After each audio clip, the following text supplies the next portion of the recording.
हे बघा एकदम खतरनाक। जय जय श्री महाकाल, हर हर महादेव। मी विपुल तुमचं सर्वांचं स्वागत करतो टाइम टू ट्रॅव्हलमध्ये। आणि काल आपण हरिद्वारमध्ये होतो। हरिद्वारमधनं आपण काल रात्रीच संध्याकाळची आरती झाली, त्याच्यानंतर आपण निघालो। पायी यात्रा आपली चालू झाली होती आणि 5-6 किलोमीटर पुढं आल्यावर एक पेट्रोल पंप होता जे रात्रीचं पण चालू असतं। त्या पेट्रोल पंपचे मॅनेजरना आपण विचारलं आणि कालची रात्र आपण इकडंच काढली होती, इथं टेंट लावला होता। आणि आता आपण इथून निघणार आहोत ऋषिकेशसाठी। ऋषिकेश आता इथून मी बघितलं तर 13 ते 14 किलोमीटर आहे। आज तर म्हणजे बघूया, आज लवकरच पोहोचायचा प्रयत्न करू। आता किती टाईम जातोय, कसं काय होईल ते बघूया। चला तर मित्रांनो, आपण निघालेलं आहे हरिद्वारवरून डायरेक्ट ऋषिकेशसाठी। हरिद्वारवरून ऋषिकेश तर 22 किलोमीटर काहीतरी होतं, 22 की 26 किलोमीटर आहे। पण आपण रात्रीच अर्ध्या रस्त्यापर्यंत आलेले, तर इथून आपल्याला आता ऋषिकेश मात्र फक्त आणि फक्त 13 किलोमीटर राहिलेला आहे। आणि हा काय ऋषिकेशला जाणारा असा रस्ता आहे। एकदम ढगाळ वातावरण झालं होतं। काल रात्री थोडा बहुत पाऊस पडला, पण मजा पण तेवढीच आली। आणि काल रात्री दात पण दुखत होता, तर जरा लय बेकार पण वाटत होता। असं वाटत होतं काय झालं आणि काय नाही। चला तर आता जाऊया आपण पुढं फटाफट। 2-3 तास लागतील आपल्याला पोचायला ऋषिकेशला। चला आता आपण रायवाडा रेल्वे स्टेशनच्या समोर आहे आणि इकडचा माहोल बघा, एकदम मॉर्निंग माहोल। सकाळचे 6-6:30 झालेले आहेत। एक नंबर माहोल आहे आणि ह्याच माहोलचा आनंद घेत आपण आपला पायी यात्रा सुरू केलेली आहे आणि लय भारी वाटतं आहे। तरीच मजा आहे एकदम। बघा ना यार, काय तुम्ही किती मजा येते यार। असं समोर डोंगरच डोंगर आहेत आणि थोडीशी थंडी हवा सुटलेली आहे आणि वातावरण एकदम फुल भारी वाटतं आहे। बाजून गाड्या चालल्यात। हा हायवे सीधा ऋषिकेश हरिद्वारपर्यंत आपला जोडणारा रस्ता आहे आणि हा रायवाडा रेल्वे जंक्शन। आता फॉरेस्ट एरियामधनं चाललेलं आहे। इकडं हत्ती, वाघ, बेग काय ना काहीतरी बघायला भेटतं। चला बघूया काय होतंय। तुम्हाला एक चांगलं नजारा दाखवतो गंगा मैयाचा। किती मोठं पात्र आहे गंगा मैयाचं ते बघा तुम्ही एकदा, हे बघा। आणि जेव्हा पहाड येत असेल तेव्हा तर काय होत असेल इकडचं वातावरण, एकदम खतरनाक। आणि हे बघा, होय होय होय, काय डोंगर डोंगर, समोर डोंगर, इकडं डोंगर। हे नदीचं पात्र आहे पुरा इथून तिथपर्यंत। आता थोडं पाणी कमी आहे, पण जेव्हा पूर येत असेल किंवा बाढ येत असेल म्हटलं तरी चालेल, त्या टायमाला कसा सीन असेल। हे बघ, हा तर जुना पूल आहे, हा नवीन बनवला आहे आणि त्या साईडला पण आहे।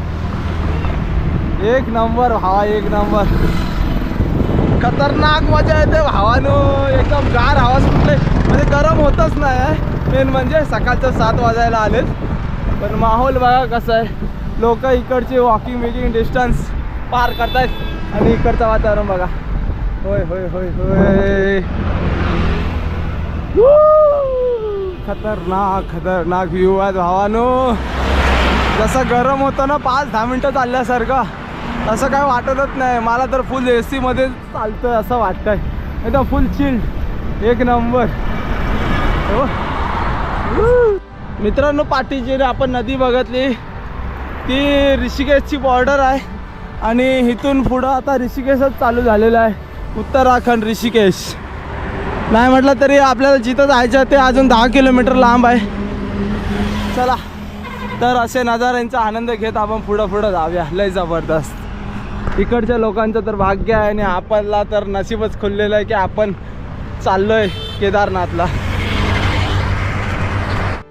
मुंबई में रहते तो इतने में पसीने से लथपथ हो जाते। तर मित्रांनो, इथं आपल्याला ऋषिकेश 4 ते 5 किलोमीटर बाकी राहिलेलं आहे। आपण लय लवकरच रस्ता कव्हर केलेला आहे ऋषिकेशपर्यंत। तर बघा, हाँ हाँ हाँ, इधर हवा भी एकदम ठंड चलती है। भागदौड़ वाली जिंदगी है उधर। आप कहाँ से है बोला? हम बिहार से। बिहार। तर मित्रांनो, आपल्याला बिहारचे अंकल भेटलेले आहेत थोडं आपल्याला चालायला मदत होते. जरा बातचीत केली तर कसं रस्ता लवकर कटतो है ना. बात करने से थोड़ा रास्ता जल्दी जल्दी कट जाता है.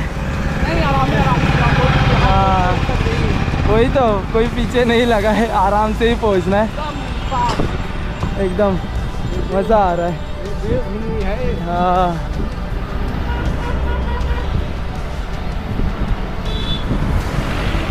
तर मित्रांनो इथून ऋषिकेश फक्त 2-3 किलोमीटर राहिलेलं आहे.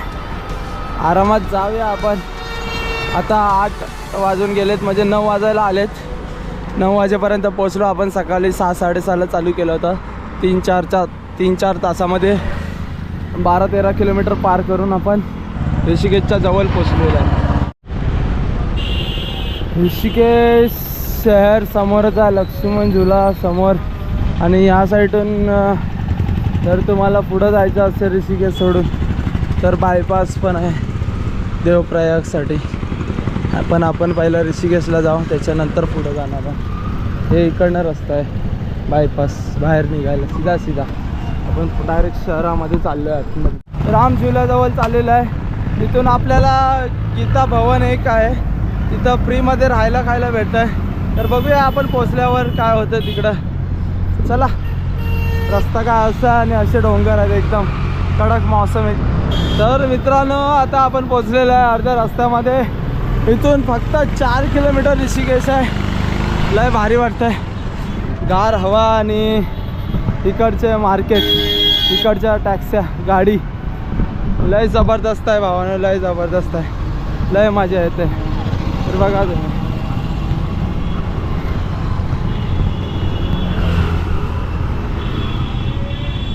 लय भारी वाटते भावानं. हे बघा एकदम खतरनाक चाललं आहे, फुल ॲडव्हेंचर. एकाच गाडीमध्ये सर्वांना आपण नेलं आहे. तर मित्रांनो इथून गाड्या वगैरे भरपूर येत राहतात. इथून 4 धाम यात्रेसाठी गाड्या वगैरे भेटतात. आणि आपण आता पोचलेलं आहे ऋषिकेशजवळ. ऋषिकेश फक्त इथून 1 ते 2 किलोमीटर काहीतरी राहिलेलं आहे. चला. तर आणि ट्रॅफिक पण भरपूर लागलेलं आहे, कारण की गाड्या इकडूनच वरती जातात, त्याच्यामुळे बरंच ट्रॅफिक आहे. लय मजा पण येणार आहे भावानं. आता मी चाललो आहे गीता भवनमध्ये, जिथं आपल्याला राहायला आणि खायला फ्रीमध्ये भेटतं, अशा ठिकाणी चाललेलं आहे. तर बघू शकता इकडचं मार्केट वगैरे. हे ट्रॅफिक कशासाठी लागले आपल्याला पण नाही माहिती. मला वाटतं फूडपर्यंत लागलेली आहे. चला बघूया, लय मजा येणार आहे.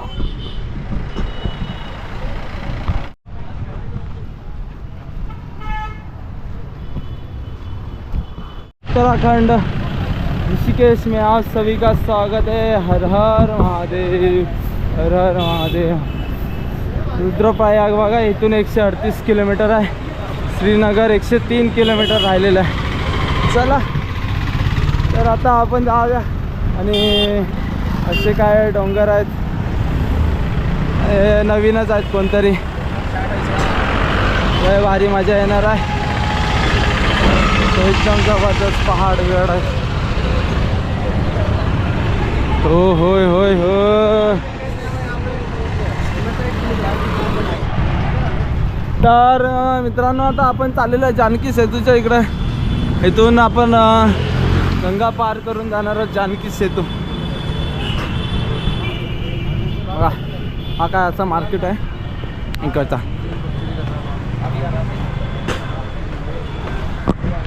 लय मस्त येणार. जानकी सेतूवर गेल्यावर तुम्हाला दाखवतो कसं काय येणार आहे. तर मित्रांनो ही जानकी पूलच्या बाहेरची पार्किंग आहे. आणि आपल्या महादेव बाबाचा फोटो बघा. आणि इथून एंट्री आहे वरती जानकी पूलवर जायला. चला. तर बघूया काहीतरी नजारे दाखवतो पहिले तुम्हाला. वन साईड फायनल पुढं बघा एकदम डोंगर, एकदम मस्त मजा येते. पूल त्या साईडला आहे, पण आपण पहिलं इकडून जाऊया. थोडासा साईड व्ह्यू दाखवतो, त्याच्यानंतर तुम्हाला आतमध्ये नेतो. चला.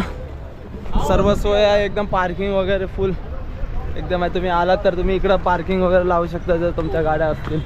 जर आमच्यासारख्या असाल तर तुम्ही कुठं पण फिरू शकता. काय विषय हार्ड.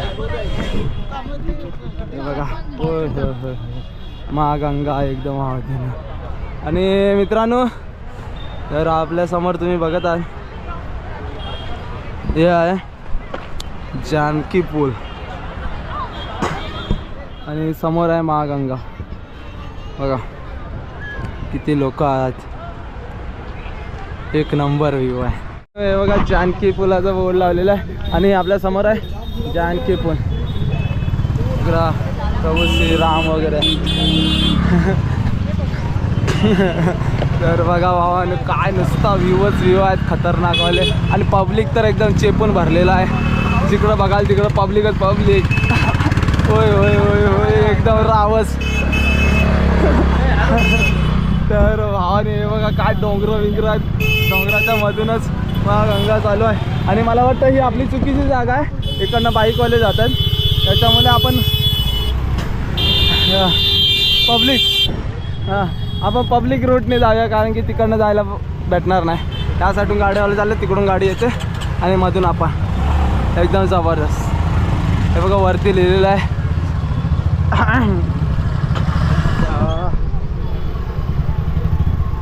तिकडं जाईल ना तर तिकडं नुसते डोंगरच डोंगर आणि एकदम गार हवा. होय होय लय मजा येते. मित्रांनो तुम्हाला एक गोष्ट दाखवायची राहिली जानकी पुलावर, एकदम जे जास्त इंस्टाग्रामवर व्हायरल आहे ती गोष्ट बघा तुम्ही. माझ्या समोरच आहे प्रभू श्रीराम, माता सीता आणि पवनपुत्र हनुमानजी. बघू शकताय जास्त इंस्टाग्रामवर व्हायरल असणारी गोष्ट.